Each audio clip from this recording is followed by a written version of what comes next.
The journey to Emmaus is a story of two of Jesus' followers being transformed. Like other biblical stories, it was not the intention that it be understood as history. It was rather an archetypal account of how ordinary folks, people we haven't heard of before, nobodies, could experience resurrection and through that experience become somebodies. Most religious traditions teach that God is encountered only when everything one thought one knew about the divine has been doubted.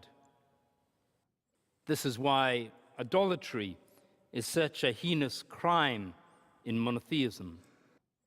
It locks faith in the cage of certainty. The evidence of texts, if evidence is what they provide, takes one only so far. What matters more is the personal experience of divine encounter.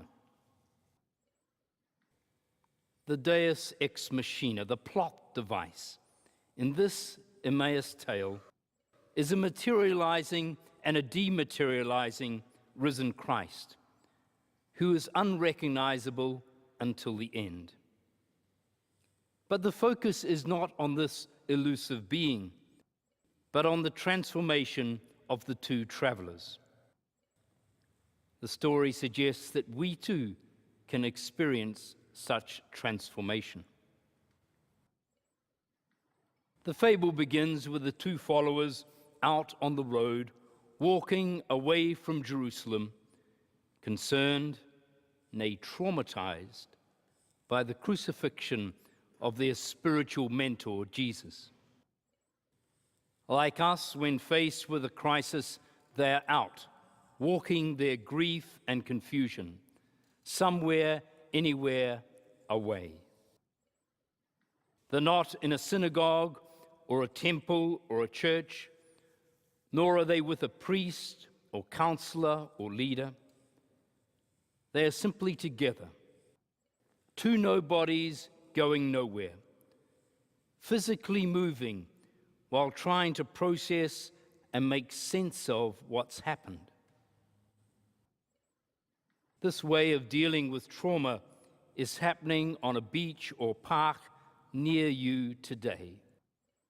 It is very ordinary. They're joined by the risen Christ, disguised as a nobody. The gospel, as succinctly summarized by Kurt Vonnegut, is about a nobody who was a pain in the neck to a lot of people who had better connections than he had. Those people dealt with this nobody by nailing him to a cross. But boy, were they wrong about his connections. I think Vonnegut, in his amusing style, was saying that nobodies need to be treated like somebodies, because in the end we're all somebodies and we all matter, even pains in the neck. The travelers tell their new companion what's happened and how they feel about it. Their hopes for messianic liberation have gone down the drain. The stranger, though, doesn't rip open his shirt and say, "Ta-da, here I am, touch my scars." No, he steers them to their common spiritual resource, what we know as the Hebrew Scriptures. From that source, they discuss and create interpretations that reshape how they understand their experience. The mistake is to assume that the Bible delivers certainties. Rather, at its best, it's a collection of imaginative stories for discerning the mystery of God. What it offers is like a window that opens out into another way of looking at the world. Today we have a number of spiritual resources to help us in times of trauma. There are the texts of the major religions, but there are also many other wellsprings, some that don't even recognize themselves as such. Most resources aren't written to address our specific needs, which are both common and unique. Many resources are redundant, filled with assumptions from a bygone age. Yet even ancient spiritual writings can be creatively taken out of context and molded to fit ours. And this is what happened on the way to Emmaus. We are later told that this process of appropriating and applying the ancient writings to their trauma evoked a burning in the hearts of the two travelers. There was something going on that was more than head knowledge. A healing flame had been blown to life within them. Part 2 of the Emmaus tale is arriving at an inn. Like with his pretense of ignorance on the road, the mystery man Jesus acts as if he's moving on. But as is the custom of the East, they entreat him to accept their hospitality. In the Hebrew ritual of blessing food, the travelers recognize who it is.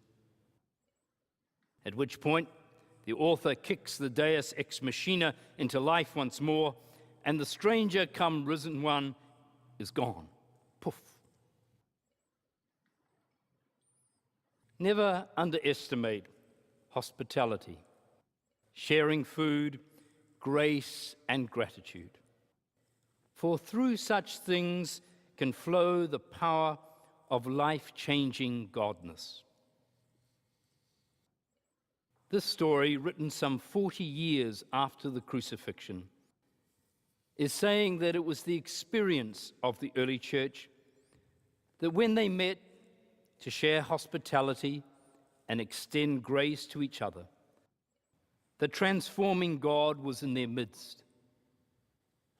When they gathered as nobodies, men, women, and children, on the fringes of both religion and often society, in the presence of that accepting and relationship-changing grace, they became somebodies to each other. Likewise today, when we gather in a service of worship, or for a potluck meal, or to protest against injustice, and that mix of giving, receiving, and mutuality is present, then so too is the possibility of rekindling the fires of one's soul and the soul of our community. I think Christians can be over-reliant on Jesus. People want to deify him and extol his extraordinary, unique characteristics. And certainly he is the front door through which I go looking for God. Yet here in this fable of two travelers is a reminder that the church, in the absence of the physical presence of Jesus, continues on without him. Emmaus is about empowerment. The two dejected nobodies are not only cheered up, but through the examination of spiritual texts and reflective, doubting dialogue with each other, as well as sharing hospitality, they become empowered to live as disciples. This empowerment, resurrection thing can happen anywhere with anyone when experience is shared and grace is present. So in our context, what does such empowerment look like today?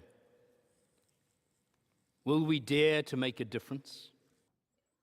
Will we dare to make comment this week that not only decries murder, like 9/11 and its celebration, but also murderous vengeance, like bin Laden's death and its celebration?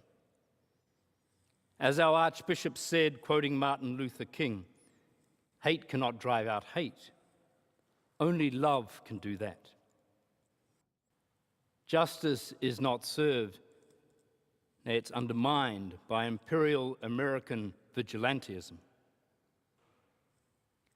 Will we dare to criticize prioritizing the bailing out of large companies, corporate welfare, over the necessary interventions to stem the tide of child poverty?